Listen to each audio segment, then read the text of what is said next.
Assalamualaikum warahmatullahi wabarakatuh. Perkenalkan, nama saya Siti Rahmayanti dari kelas A Manajemen, NIM 1802361201012. Baiklah, pada kesempatan hari ini saya akan menjelaskan tentang pengambilan keputusan penanaman modal oleh dosen pembimbing Erniati Caronge. Mata kuliah Akuntansi Manajemen. Baiklah, langsung saja metode dan cara penilaian keputusan investasi. Yang pertama, metode payback. Jika arus kas bersih di masa yang akan datang setiap tahun, maka untuk mencari periode payback menjadi lebih mudah dengan membagi investasi neto dengan arus kas bersih setiap bulan. Yang kedua, metode net present value. Arus kas bersih yang diterima dari suatu investasi adalah selisih atas nilai PV arus kas bersih, di mana cost of capital sebagai diskon rate-nya. Yang ketiga, metode interim rate of return adalah diskon rate yang membuat NPV investasi sama dengan 0.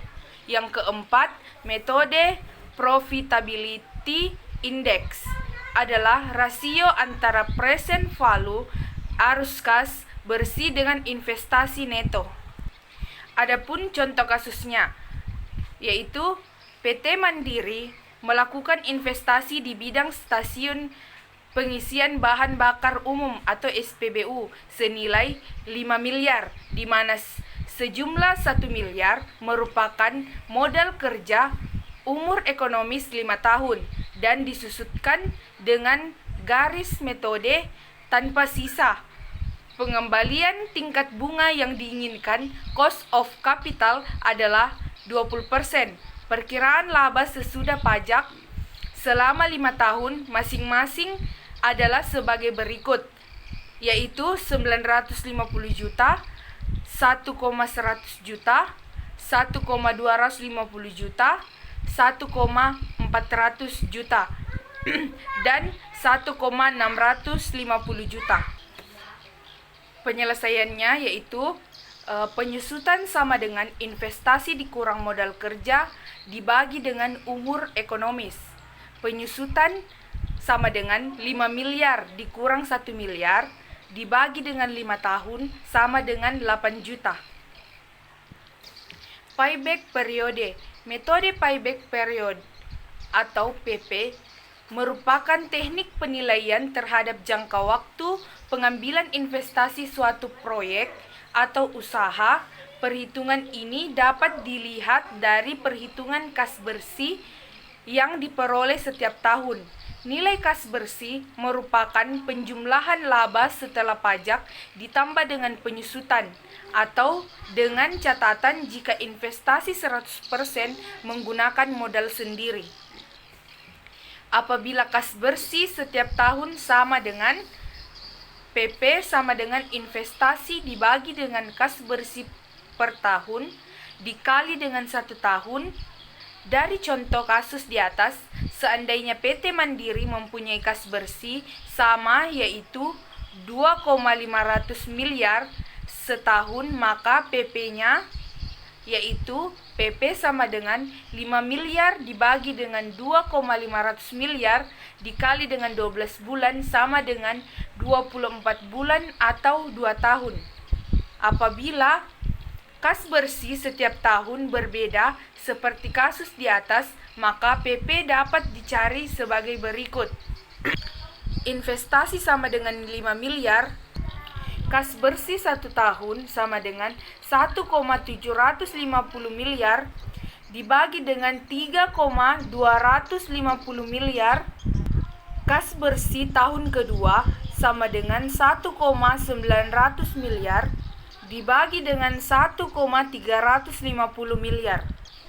Karena sisa tidak dapat dikurangi prosit tahun ketiga, maka sisa prosit tahun kedua dibagi prosit tahun ketiga, yaitu PP sama dengan 1,350 miliar dibagi dengan 2,50 juta miliar dikali 12 bulan sama dengan 7,9 bulan atau 8 bulan. Maka payback period adalah 2 tahun 8 bulan.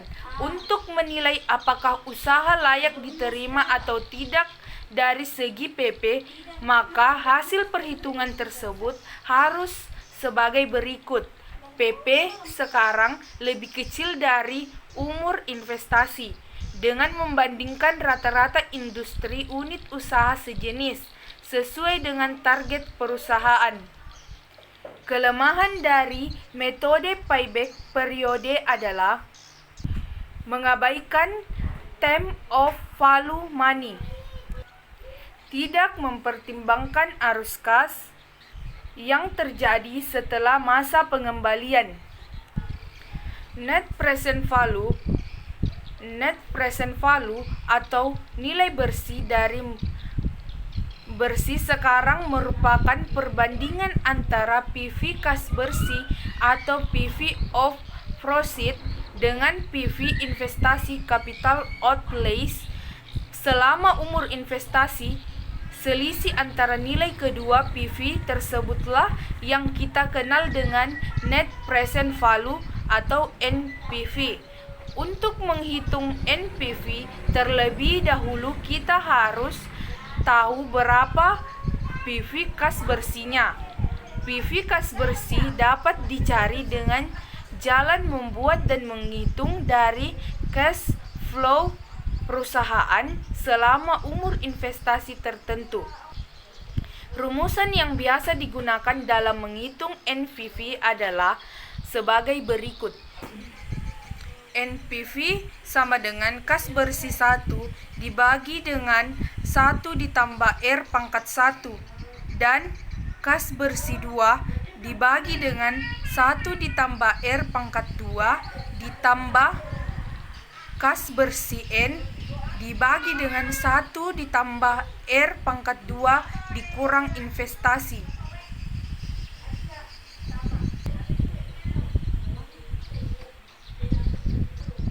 Setelah memperoleh hasil yang dengan NPV positif, maka investasi diterima, dan jika NPV negatif, sebaliknya investasi ditolak. Apabila diasumsikan tingkat bunga pengembalian yang diinginkan, cost of capital adalah 20%, maka hitung NPV-nya. Untuk menghitung NPV akan dibahas dari kedua kasus di atas, yaitu jika kas bersih tiap tahun sama dalam jutaan. Jika kas bersih tiap tahun sama dalam jutaan, NPV sama dengan 2.500.000 dibagi 1 ditambah 0,2 pangkat 1 ditambah 2.500.000 dibagi 1 ditambah 0,2 pangkat 2 dan seterusnya dikurang 5 juta. NPV miliar 475 juta dikurang 5 miliar sama dengan 2 miliar 475 juta. Internal rate of return atau IRR merupakan alat untuk mengukur tingkat pengembalian hasil intern. Ada dua cara yang digunakan untuk mencari IRR.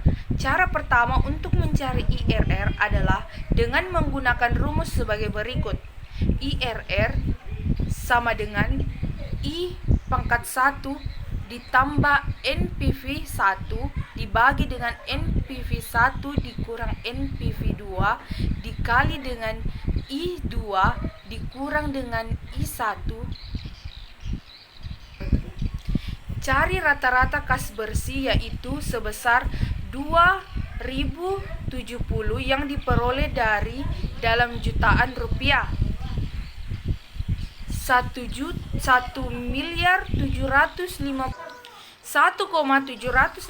juta ditambah 1,900 juta ditambah 2,50 juta ditambah 2,200 juta ditambah 2,450 juta dibagi dengan 5 sama dengan 2070 juta. Perkiraan besarnya PP yaitu PP sama dengan 5 juta dibagi 2 juta 70 juta dibagi 2,70 sama dengan 2,416. Secara subjektif, tiap diskon kita kurangi 2% menjadi 28% sehingga 2,416 adalah 2,436 adalah 30%. Secara subjektif, tiap diskon kita kurangi 2% menjadi 28% sehingga tabel perhitungan NPV dengan DF 28% dalam ribuan. Nilai NPV positif yaitu 5.037.150 rupiah dikurang 5 juta sama dengan 37.150. Kemudian untuk diskon faktor 29% NPV-nya dapat dilihat dalam berikut. Tabel perhitungan NPV dengan DF 29% dalam ribuan. Tahun kas bersih DF 29%, PV kas bersih nomor 1 tahun yang pertama 1.750.000, DF-nya 0,775, PV kas bersih 1.356.250 rupiah. Tahun kedua 1.900.000, DF-nya 0,6601, PV kas bersih 1.141.900. Tahun ketiga 2.050.000, DF-nya 0,466, PV kas bersih 955.300 rupiah. Tahun keempat 2.200.000, DF-nya 0,361, PV kas bersih 794.200 rupiah. Tahun kelima kas bersihnya 2.450, DF-nya 0,280, kas bersihnya 686.000. Total PV kas bersih 4.933.650 rupiah. Cara yang kedua adalah dengan menggunakan rumus sebagai berikut. IRR sama dengan P1 dikurang C1 dikali P2 dikurang P1 dibagi dengan C2 dikurang dengan C1, di mana P1 adalah tingkat bunga 1, P2 adalah tingkat bunga yang kedua, C1 sama dengan NPV1, C2 sama dengan NPV2. Mencari NPV positif dan NPV negatif terlebih dahulu sampai diperoleh dengan menggunakan tingkat suku bunga tertentu seperti yang tertera dalam tabel berikut. NPV dengan suku bunga 28% dan 29% sebagai berikut. Tahun pertama kas bersihnya 1.750.000, tingkat bunga 28%, DF 0,781, PV kas bersih 1.366.750 rupiah.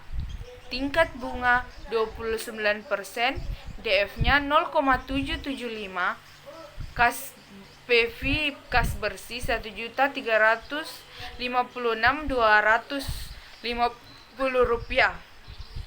Yang kedua 1.900.000, DF-nya 0,610, PV kas bersih 1.159.000, DF-nya 0601, PV kas bersih 1.141.900.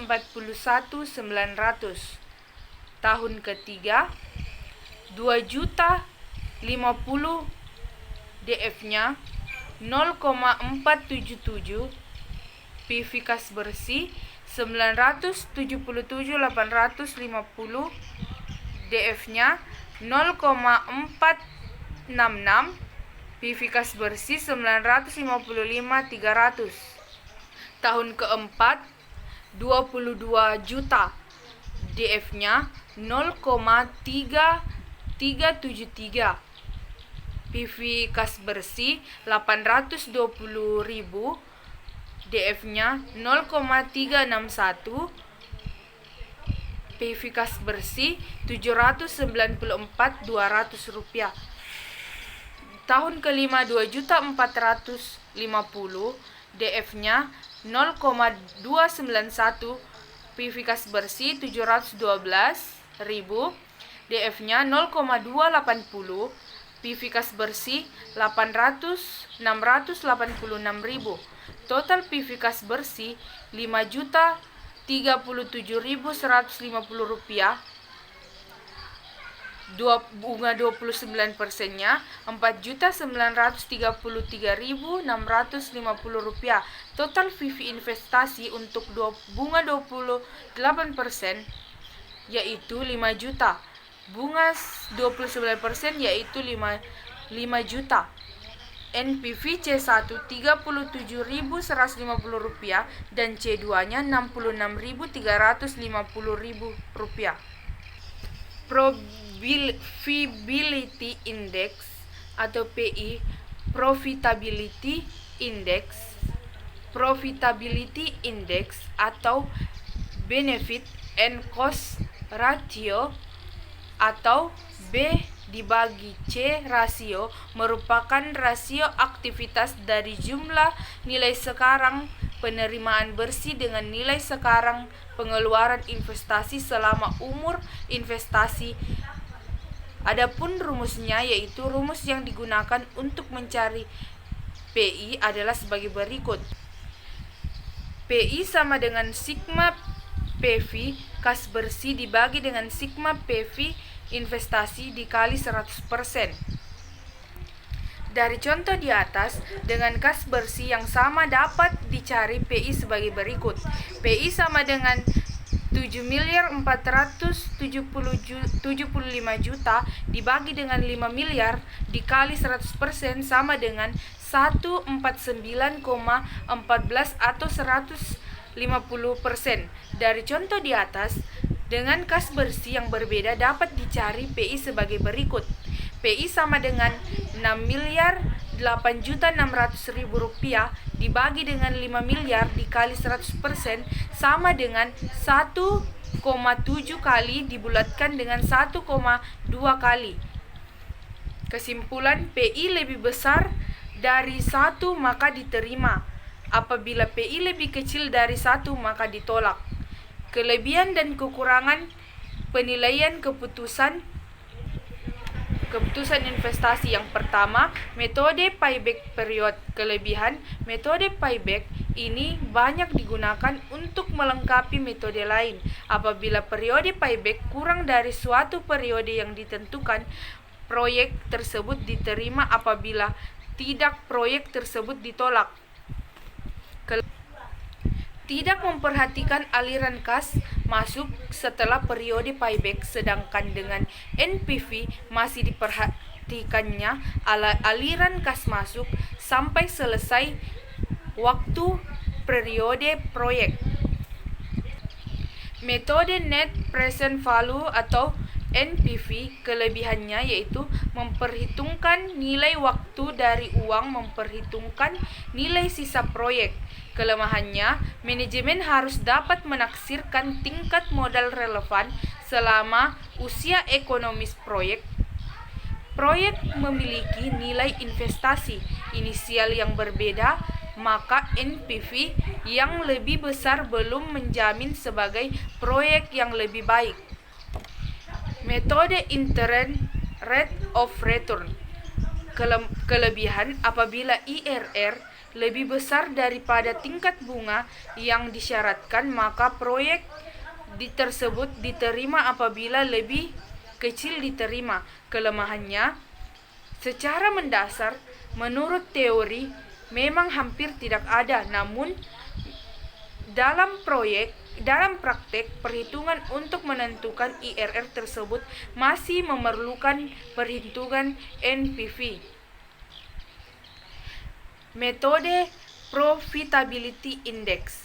Kelebihan, selama PI tersebut sama dengan atau lebih besar dari 1, maka kita akan menerima usulan investasi tersebut secara umum. Kalau metode NPV dan PI dipakai untuk menilai suatu usulan investasi, maka hasilnya akan selalu konsisten. Kelemahannya, untuk menghitung PI harus terlebih dahulu menghitung NPV, dan ada beberapa kasus lain di mana setelah perhitungan PI belum ada mengambil keputusan sebelum dikembalikan ke metode NPV. Itulah tadi pemaparan materi dari saya.